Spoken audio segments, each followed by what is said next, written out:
The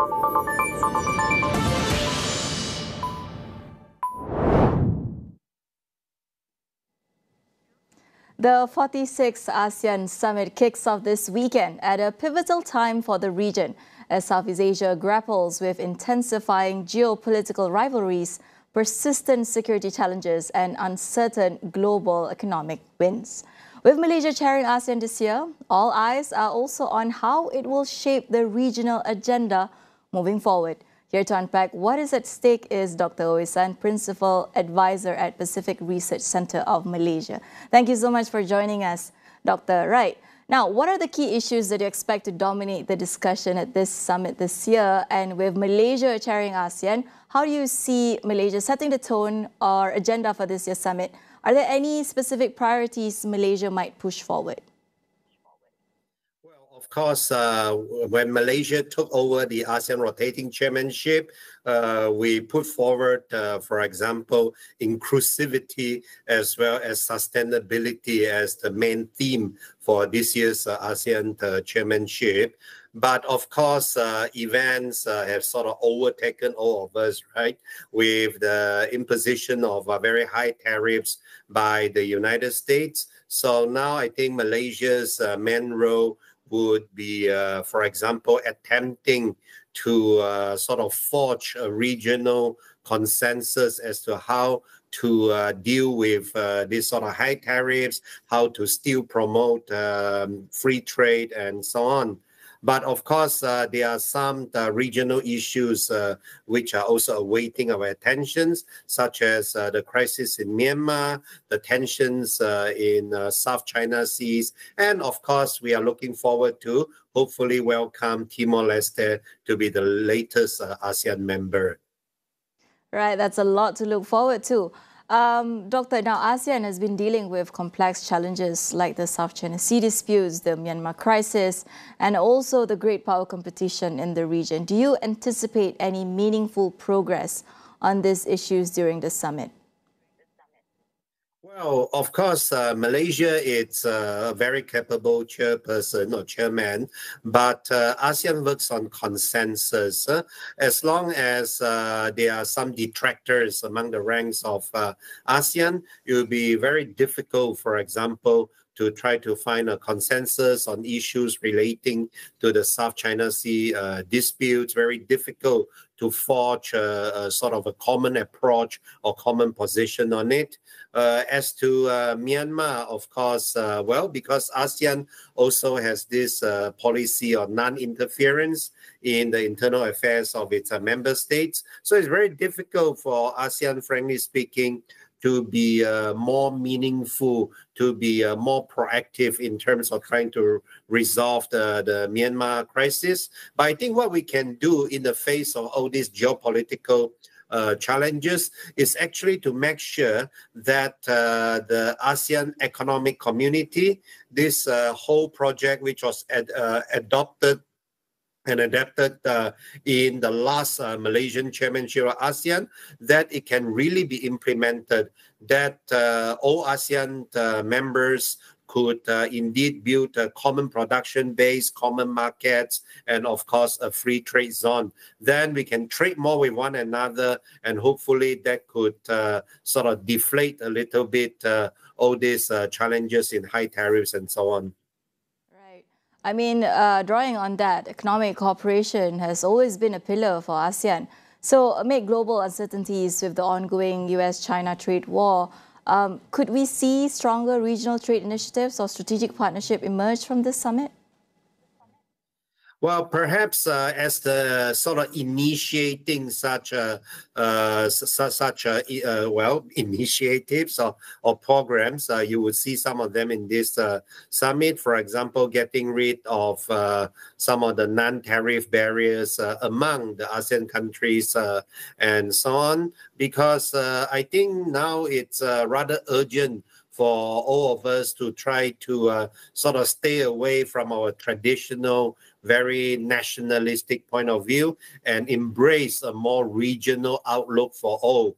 After all these leading economies in ASEAN, Malaysia, Singapore, Indonesia, and so on, we all depend a lot on trade and investment.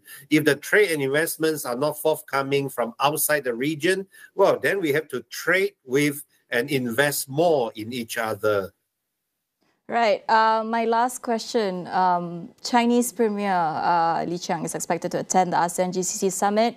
And Prime Minister Ibrahim also extended an invitation to President Putin recently to the East Asia Summit. So what does this signal, in the broader terms, about ASEAN's position in the evolving geopolitical landscape? Are we witnessing a shift in ASEAN's diplomatic balance? Well, of course, ASEAN has traditionally been very careful in navigating between all these very deep and dark waters of all these superpowers confronting one another, right? So we as ASEAN, we typically sort of avail ourselves, provide ourselves as a convenient forum. You mentioned, for example, the East Asia Summit. Well, it is a forum for all these leaders from around the world, not the least leaders of these superpowers, major powers, such that hopefully they could have a conversation, they could have a dialogue together. Just like President Trump, he likes to meet people face to face, right? Well, ASEAN, it's a very good forum for doing so. So we are open for all to come and try to meet one another so that we can indeed maintain regional peace and promote regional prosperity. Right. Thank you so much. That was Dr. Oisan to talk about the upcoming ASEAN summit. We're all looking forward to it. Right. On to the next news. Iranian and U.S. negotiators will resume nuclear talks in Rome on Friday amid clashing red lines. Now, the talks aims to resolve decades-long dispute over Tehran's nuclear program, despite Tehran's supreme leader warning that clinching a new deal might be impossible. Iranian Foreign Minister Abbas Araghchi and Trump's envoy Steve Witkoff are set for a fifth round of talks through Omani mediators, despite public hardlines from both sides on uranium enrichment. Both sides have a lot at stake. The US wants to curb Tehran's potential to develop a nuclear weapon, fearing it could ignite a regional arms race, while Iran wants to be rid of sanctions on its oil-based economy. After rounds of talks, key hurdles still remain. On Tuesday, Iran's Supreme Leader Ayatollah Ali Khamenei rejected US demands to halt uranium enrichment as excessive and outrageous, warning that the talks are unlikely to yield results.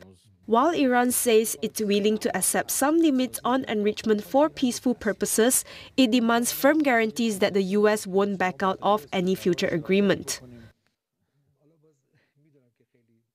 As the US considers imposing a steep 100% tariff on foreign-made films, what could this mean for international co-productions and independent filmmakers everywhere else? Bill Donovan, a Malaysia-based producer known for his work on films like Marvel's Thunderbolts and Crazy Rich Asians, shares his insights on the potential impacts. For film funding, I don't think it should adjust much. I mean, what we might have to see is let's take Malaysia as an example. We're basically there offering a really powerful incentive, a cash rebate to bring in international production. Right now, the greatest players in that are the UK and the US. When you take into account that there will not be tariffs from the UK affecting their market, we could easily see a lot more of their production come our way, and a lot less of the US shows able to afford to leave their own country to come out and take advantage of the rebates. So I think when you think about things like co-productions and small independent films, if you're a US filmmaker, you rely on those international rebates and those international partnerships where the cost of doing production is less. And the rebates are far more aggressive than what you get within the United States. So these small indie companies and these co-productions would have a hard time surviving. I also don't believe, by the way, to start with, that we'll ever see 100% tariff. It's not a sustainable tariff, even for the US market. If you could imagine a studio who films so many of their films outside the United States suddenly doubling the cost of making a film because of the tariff their own country puts on them to bring it back to their market to air. So I don't think it's sustainable, and I think time's going to show that it'll never ever land at 100%. If there is a tariff, it'll be far more digestible. That wraps up AWANI International. Stay tuned for reports on the rivalries, strategies and the shifts behind the power affairs driving the new global order. Visit international.astroawani.com for more and be sure to follow our social media accounts, Power Affairs. That is all for now. I'm Farhana Sheikh. Thank you and good night.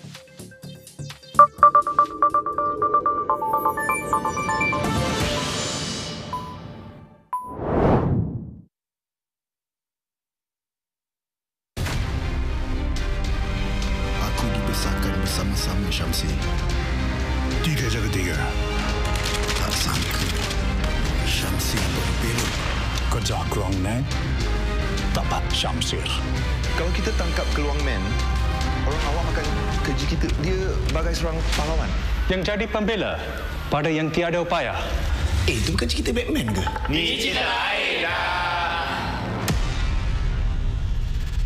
Malaysia sebenarnya berada di kedudukan kedua terburuk di dunia berkaitan keseimbangan hidup dan kerja. LRT3 sudah akan mula beroperasi suku ketiga 2025. Kerja-kerja fizikal dan penstrukturan sudah mencecah 95%. KPM sebenarnya sedang memperincikan cadangan untuk menyediakan allowance kos sara hidup tingkatan 6. Libat urus antara umat Islam dan agama lain penting supaya dapat mengelakkan ataupun membawa kepada Islamofobia. Tariffs on imports of products from China reaching up to 145%.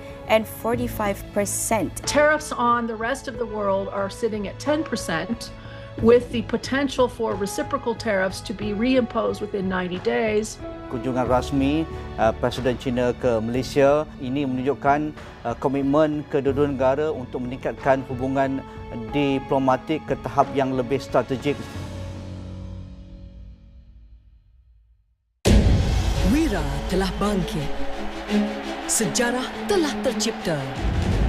Kini, babak terakhir tiba.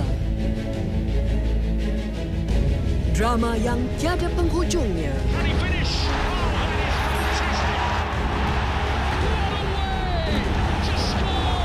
Kejutan menanti Ogos ini apabila kami kembali. Premier League eksklusif di Astro. Sayang, I love you. Aku cuma nak happy dengan orang yang aku sayang. Kau ni memang banyak plot twist, Tuhan ni suci lagi tahu tak? Salah perbuatan kau buat macam aku fikir kau bukan, faham? Sekarang ni kau punca lah. Sabar, tak sampai 5 minit kita nikah pada rumput tu. Wah, nak masuk syurga ke masuk neraka? Dia bukan syurga. Di Astro Ria dan Astro Go. Perusahaan kecil dan sederhana, impian besar. Jiwa SME Astro AWANI kembali menjelajah Malaysia. Dari Ipoh ke Kota Kinabalu, dari Melaka ke Lembah Kelang. Sesi pitching, pameran produk dan dialog bersama pemimpin industri serantau.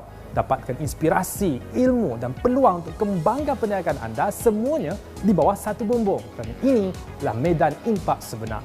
Jiwa SME menjana impak, inovasi digital. Hi Malaysia, this is Johan Ghazali. Catch all the action live on Astro. And I am excited to watch this battle of the Johans right there. One Fight Night live on Astro Sports Plus and Astro Go. Ini adalah cerita tentang seseorang yang tak pernah putus asa. Ahmad, janganlah conteng buku. Ahmad? Dia cikgu aku.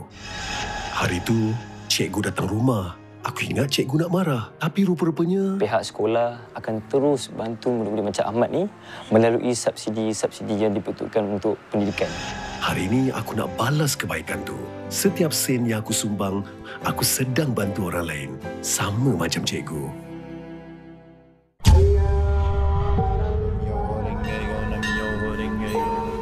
Daulat tuanku.